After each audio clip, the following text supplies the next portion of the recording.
Welcome to Brawlhalla!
Online!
Hello and welcome to The Sleepy Physicist.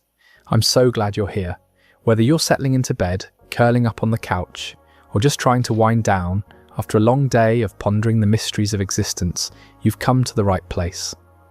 This is a quiet corner of the internet where quantum mechanics gets soft-spoken and consciousness puts on pajamas.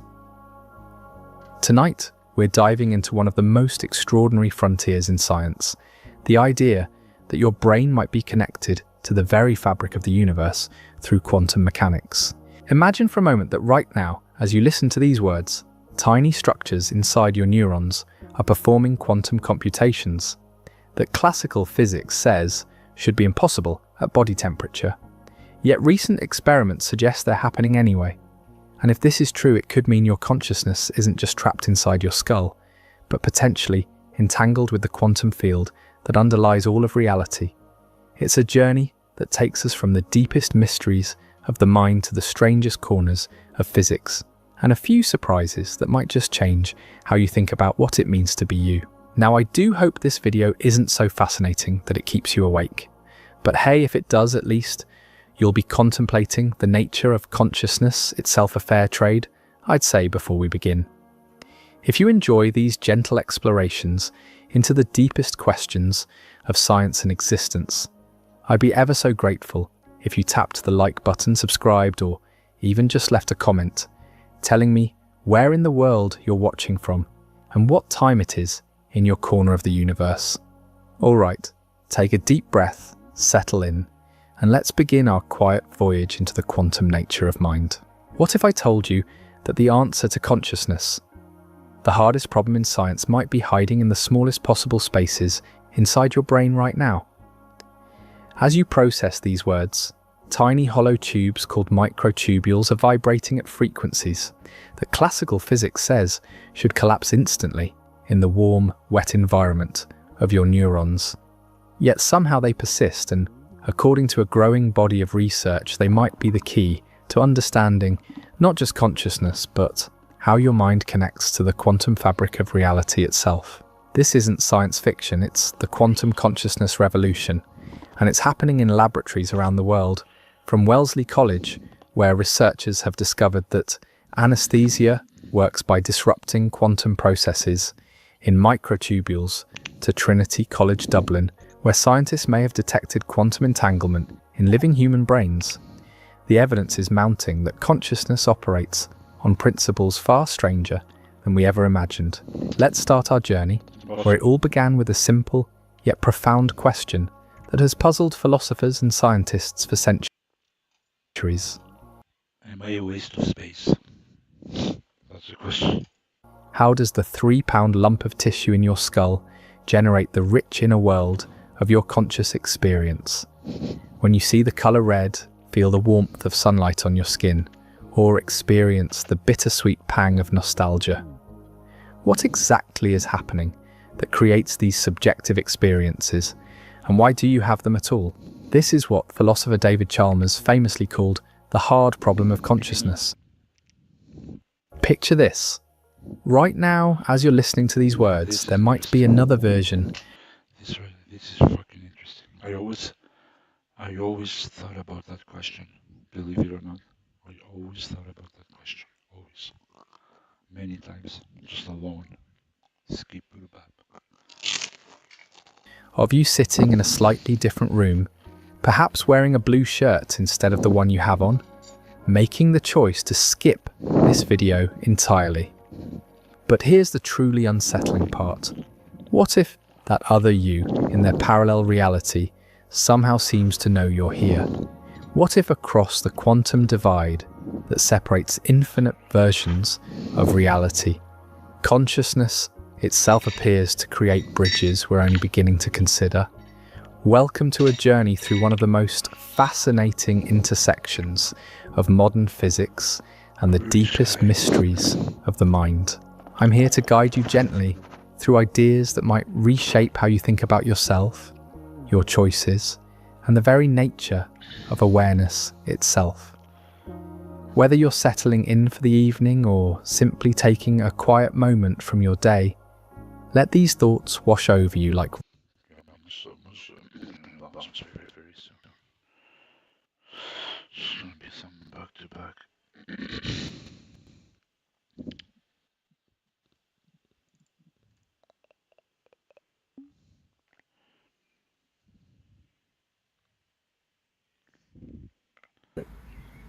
So I strongly suspect that many of you have had weed. You've had a bad experience with weed. Maybe you've told people, maybe you haven't. Well, I had a really bad experience that made me, I would say, have an undercurrent of schizo in me. Sometimes when I'm laying in bed with my girl and we're talking and I say something and she doesn't hear me correctly, it gives me this feeling that I am in a different dimension. Seriously. I'm like, it's not like I believe it. It's that it's there. I can witness, I can touch that realm. I could see how easy it would be to slip. I can tiptoe the line. Sometimes when I'm laying in bed, you guys ever have this? You know, what is that called? A gogi? When you you're laying in there, you're going paralyzed because your body paralyzes you in sleep. But there's a moment of consciousness before you fully commit to going to sleep that, you know, you start seeing these shapes and images. Sometimes when I'm there, dude, I will feel like I am on a table like this. And then there's aliens. And they're like, oh shit. They're like, oh shit. He's coming awake. Or they'll be like, oh, he's almost asleep. You know, right there on the table. And I'm like this. 3, 2, 1. It's crazy, man, crazy. But here's the thing. I smoked weed once at a party. I just freaking ripped the bong. Just a freaking newbie to the game. And I was at this party in this little room, and I remember SpongeBob was on TV. And I hit this bong, and holy smokes, dude, what a freaking turn of events. Didn't see that one coming. I hit the bong, and this girl walks in. And I look at the girl, and I'm looking at her like this. Girl walks in. And I look at the girl, and I'm looking at her like this. I hit in this little party. I just...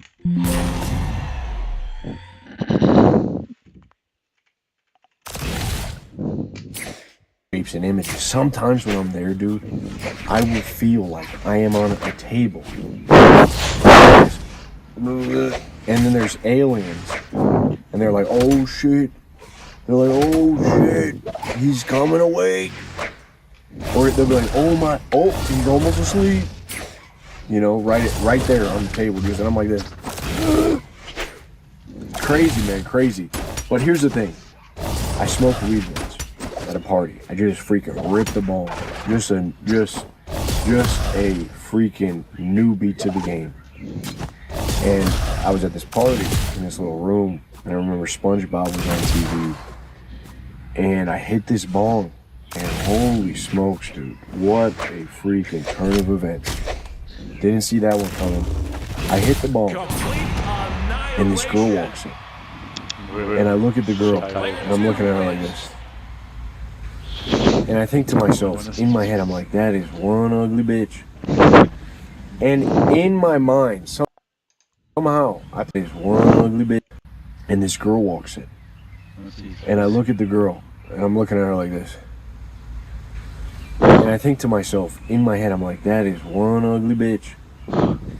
And in my mind, somehow, I played a trick on my brain that I said that out loud.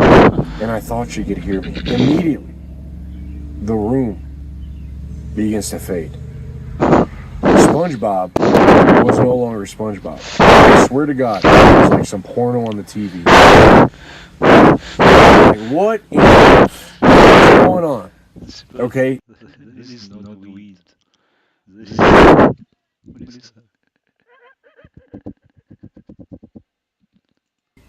So I got up, and I immediately began to leave that room. Okay? And I was smoking with some people that I didn't really know. I just kind of had just met around the college campus.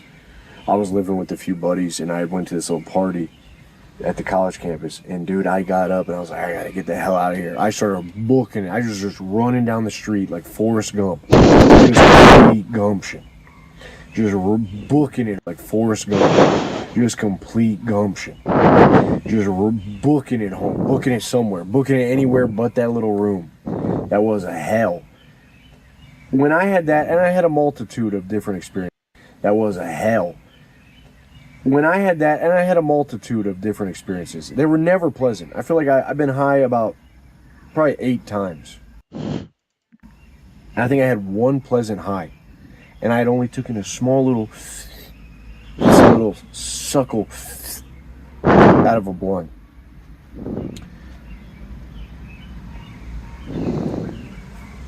The other time, I was like a cairn of stones just packed on top of me.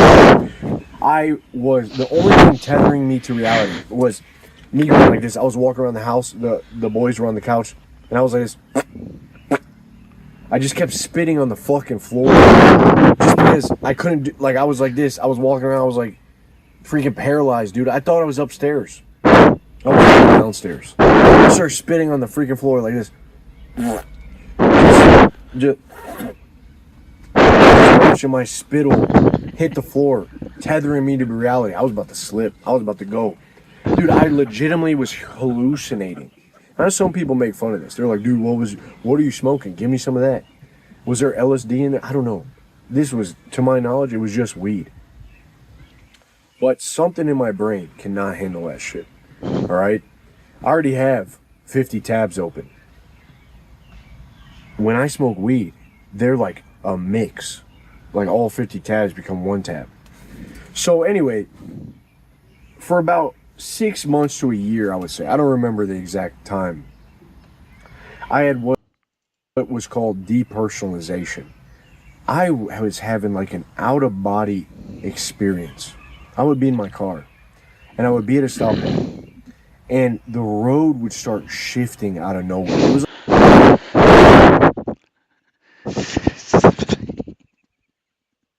like I was completely sober at this point.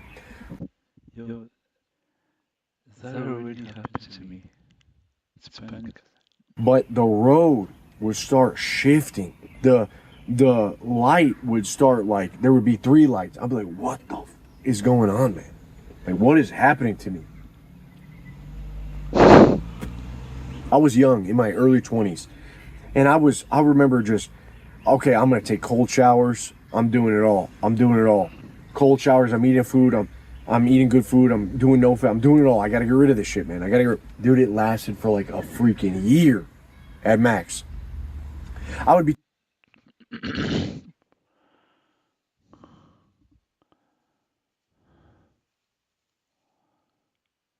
What the fuck?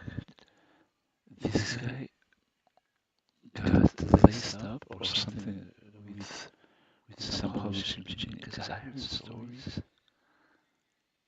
that people that take DMT and they're stuck there for years. They're stuck in the high. I never really believed it. I thought it was just. talking to someone. I was max. I got to get rid of this shit, man. Dude, it lasted for like a freaking year at max. I would be talking to someone.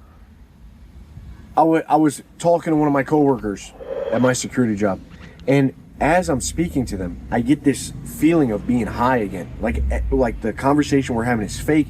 I'm in a different dimension. I mean, just full-blown schizo moments. Bad. I thought they could hear my thoughts. And I would just kind of go within. I would like kind of, I'd be looking at them like, you know, just not, I was someone outside of myself. A very bad place for a young man to be. I do think this was a sort of ritual of the night, you know, going into that basement, kind of that metamorphosis. Maybe, you know, if you're gonna have a boy these days, does he have to kind of smoke weed? He probably will at some point in his life. But dude, I mean, that shit tinged me a little bit, man. That really did. So like I said, there'll be moments where I just get this PTSD. Maybe I smell a strong wave of that ganja, and I just get whipped upside down. I'm like, oh, just back. I'm back in that room, spit on the floor. I'm back in that little room where I thought the girl could hear my internal thoughts. And, you know, I've learned to walk the line. I realize, okay, I'm in reality. That is false. That's not real. But man, what a freaking mental game. What a mental game. I think a lot of people can relate. Probably they've had some bad experiences. I asked this to the guys in our group. A lot of them told me, we were all talking, and they're like, dude, one time I was smoking with this group of guys, and we got so high, and I was so paranoid, where my friend was even more paranoid, and he almost jumped out of the freaking building. He almost committed suicide because he thought everything was false. Dude, you gotta be out your freaking mind if you think that weed is not like borderline psychoactive, psychedelic.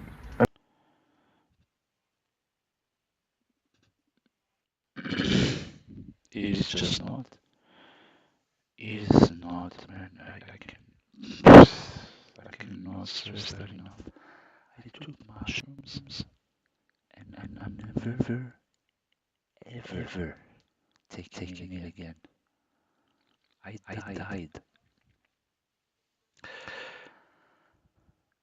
When that shit hit like a train, and I get out of the car, and I'm like, oh, what the fuck is this? What the fuck is this? What the fuck is this?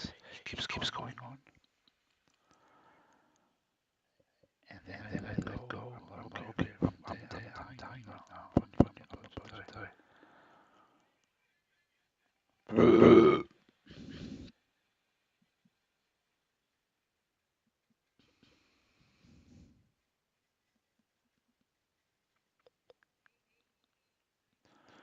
Then I search for it. I find out it's called ego death. I mean, the THC. What I experienced is called ego death. I brought down pieces of booze. That was one of the worst useless stream I've ever done. THC levels in the weed these days is crazy. It's very bad for retard maxing. Very bad. Puts you way too much in your head. Nope. I completely disagree with that. I am the living proof. You know, is way more spooks. There's way more spooks than ever before. So, if we're going to dive deeper into esoteric knowledge, we must start here. There was an old book, I think, written in the 15th, 16th century that was, I forgot the author's name, but it was like the Lesser Key of Solomon. And it had all to do with this sort of esoteric. We wrestle not against flesh and blood, but against working at 7-Eleven, trapped, where you always see these just, it lives in there like a little worm. Just you know, whenever you ever just start singing a random lyric, like, why? The Bible also tells us to take absolute destruction. You're gonna look at your life in a different way. You're gonna slip into different ways of being and being consumed. What you reach into reaches out into you.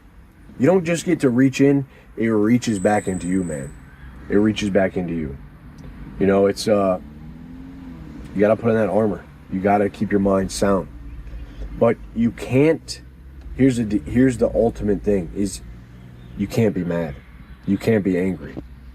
Because anger corrupts. Anger actually makes you more like the thing. Anger is a form of reaching. You have to put on armor. Armor doesn't reach. Armor simply keeps you safe. It keeps you from being penetrated by the enemy's arrows. You understand? So it's a sword of truth, the sword of righteousness that cuts. So you have to be righteous, and you can't let yourself slip, man. I see too many guys slipping. Too many guys getting mad at women. You're falling for the game, dude. You're falling for the side, but you're still in your head. You're falling for all of the thinking. Yep.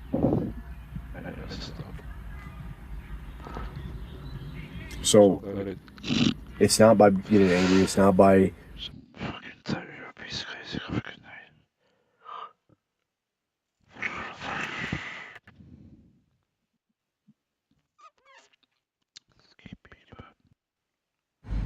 Brother, soon? Oh my God, dude. Oh my God. Soon is the most dopaminergic thing that you can, it's the best word that you can use. Soon? What is the opposite of soon? Do you know what the opposite of soon is? Noose. Just spell it backwards. If you don't have a soon in your life, you're gonna noose yourself. If you don't have a soon, you're gonna goon. Holy smokes, this just makes so much sense. Dude, the problem with guys, they have so much goon going on because they have no soon. Dude, just fucking fab. Just jerk off, man. All right, have a little soon. Okay, all right, it's done. Doom, boom, boom, boom. Bada bing, bada boom. No more goon. But most people have an eternal noon because they don't have a soon. Does this make sense? So you goon until noon because there was no soon where you just freaking get it over with. Humanagon, it's done. Carry on with your day. Soon is the most powerful way to fully retard max. If you watch Fight Club, what do these guys do? They get together, they go down into the murky basement, okay, which is a tale for in filth it shall be found, right? They go down into the cellar. What do they do? They beat the shit out of each other. They're born for the week ahead, but the entire week they're like, fuck this boss, I gotta deal with this job. Before Fight Club, what did they have? They didn't have anything. This guy was looking for AA meetings. This guy looking to, at IKEA see what he could buy. So the modern man was without a soon. He was in a state of perpetual goon, eternal noon. And the eternal noon is a terrible place to be. Seriously, this eternal sort of lapse of just like, oof. That's why I say, man, the best way for what you can do right now is to plug yourself in. To plug yourself in. Enter the rapids. Breathe smoke. Chew glass, baby. Ride the tiger. Surf Kali Yuga. And freaking ride the tiger. And you know what? Give it some freaking catnip. Does catnip even work on tigers? I don't know. But give it some catnip. And let it bug you around. Let it take you. But what self-improvement did, you see, is it put perimeters on the man. But the man... The only true test of intelligence is if you get what you want out of life. In this video, we are going to be talking about retard maxing. Everything you need to know to make your life better. Retard maxing is a term recently made popular by a YouTuber named Eli Long. He made a 45-minute plus video series without actually explaining what retard maxing is in a concise way. So here it is. What is retard maxing? Retard maxing is basically ruthless execution of fundamentals without over-analyzing for perfection. It is being aware enough to choose direction, but detached enough to act without hesitation. Most people aren't stuck in life because they're incapable. They're stuck because they think too much and act too little. If you're intelligent, self-aware, and ambitious, there is a good chance that For the past 6 months, I've been going to uni and I've been working in a gas station and I tried to build Clippery, and all this has to stop because it's getting too much and humans weren't made to multitask. So I've been feeling a little bit down about all this because it hasn't been going too well. And whenever I feel down, I start to journal in my journal. What I wrote down is what I already told you. Fresh or prepare for the next class you have in that subject. That's right. Those are there, man. How's it going? Got myself a mason jar with water in it. But don't worry, my mason jar of water is not the topic of this video, because that would be boring. Anyway, so recently I kept thinking that something's going on. Something is up with YouTube. And not just YouTube, but with social media, with the internet, and really just with people. Because that is, at the end of the day, that is what YouTube and social media is the collective consciousness of humanity. And what I thought was up with it is, it seems so empty. You know, for years, YouTube has been my thing that I do, or like I'll watch YouTube videos when I'm bored. You know, when I got nothing going on, seemingly. Come to find out that even when you got nothing going on, you always got something going on. You're never really got nothing going on. But so when I felt like I had nothing going on, I'd watch YouTube videos, and I would always be able to find something. Like just scrolling through my recommended, there was always something there. It was like this endless hamster wheel of, or conveyor belt of different entertainment.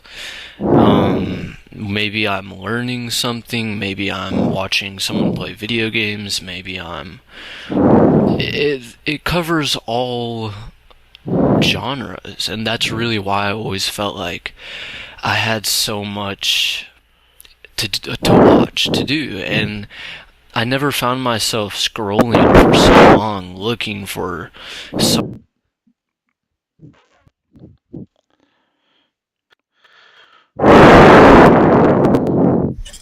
He can't stop destroying his life. Well, that sounds pretty bad. Uh-oh, another bad day for the looks-maxing IRL streamer Clavicular, as rumors have it that he was arrested yet again. Last time, it was because the... Jesus. Oh, fuck. I'm so sorry. I'm so retarded. Whoops. I hope he's...